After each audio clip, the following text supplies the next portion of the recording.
Microbiome is the other part of you, which is all the microorganisms living in and on you. So it's something that we knew that we had. We knew we had microorganisms living on us, but only in the past, say, 20 or so years, we've had the technology and the scientists have had the know-how to get a full microbial snapshot of all the microbes living in an environment.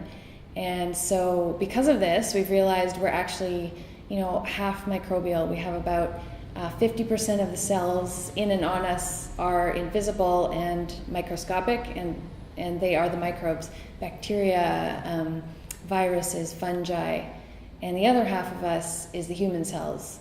So it's quite significant, and scientists are just now learning what this has to do for our health. For me, right now at this stage, it's about reframing our thinking about who we are and realizing that we're half microbial. The science isn't that advanced yet, so in many ways we don't know what to do with this information, but I think it does change your thinking to know that you're half microbial. So for example, we do know that diet affects your microbiome in your gut quite a lot. So then you have to think about, okay, how can I eat so that I feed the microbes as well as my human parts? There's certain things like with fiber, we realize like the human body just can't digest fiber at all. It's the microbes in us that digest fiber, and we really need fiber for health. It's associated with a lot of positive health effects, and we all know this. But what we may not know is that it's our microbes who do that for us.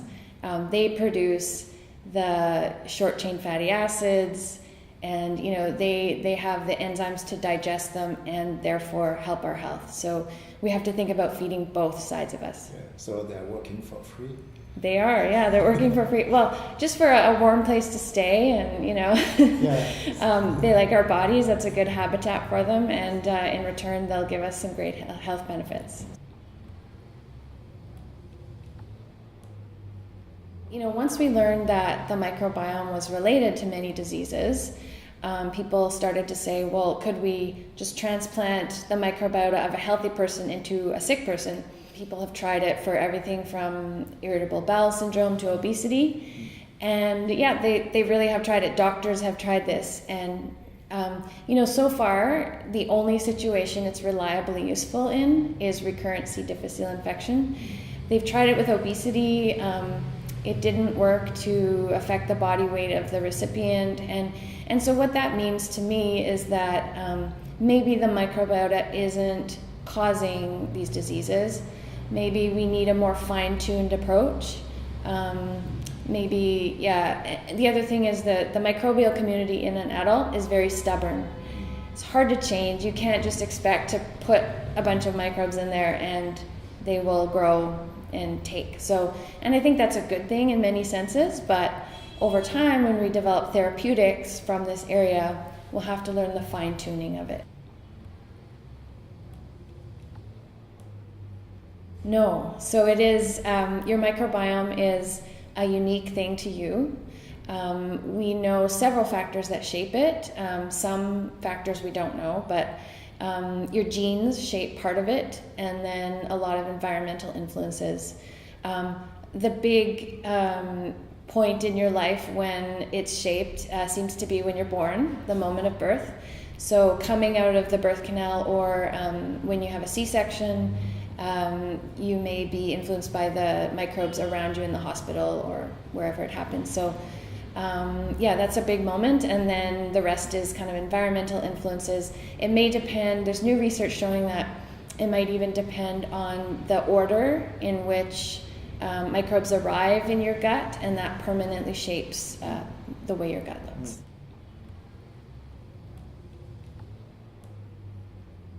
I think so. I think this is where the research is heading, because already researchers are finding people with a certain microbiome respond in a certain way to a diet.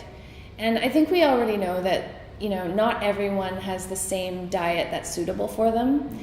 Some people can eat a lot of bacon and not gain weight, and other people can't. And, there's just so many different individual factors. But yeah, I think there's this area of dietary research. And yeah, I think we'll learn to personalize our diets increasingly through what we know about our microbiota.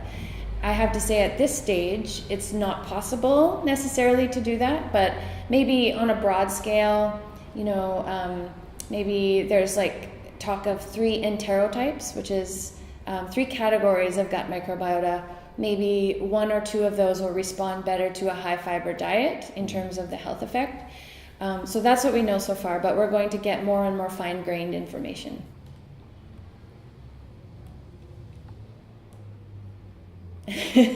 Maybe, I hope.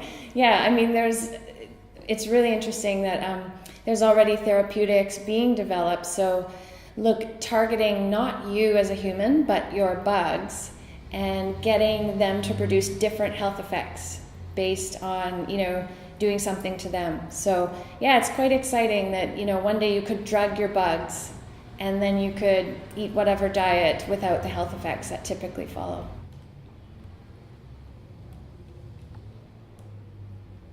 I think for sure I've changed my diet the more I've learned about this.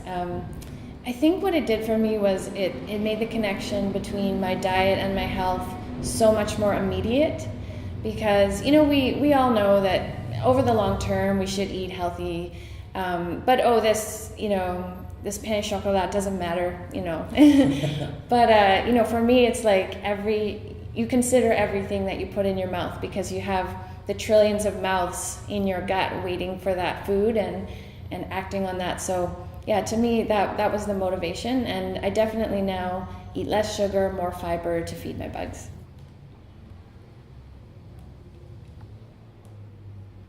Yes, in fact, it does seem, there's a line of research looking at whether the microbiome can account for some of the health effects of exercise. Because we actually don't know why exercise is good for us, really.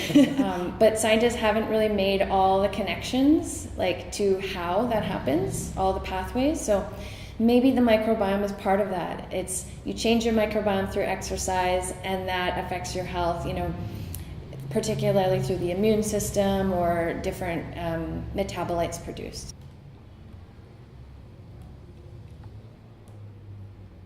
Food will definitely move toward more foods that address the bugs. So many times you hear about probiotics and prebiotics, but even better science on those. So we know exactly what they're doing to the microbiota. It's not good enough to just say, I had some probiotics and prebiotics today. That's too general. What are you trying to do with those?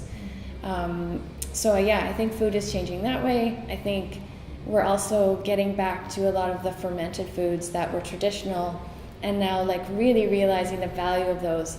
France has such a wonderful history of making cheese and fermented foods and transforming foods through microbes. And I think that'll be increasingly important, those wild fermentations that can be beneficial to health. And what's your favorite food? My favorite food? I have to say the cheese. And, I'm from North America. We don't get very good cheese. So I'm just, every opportunity, being here in France, I'm eating a lot of cheese. So you stay all the weekend to buy some cheese? Yeah, I think so.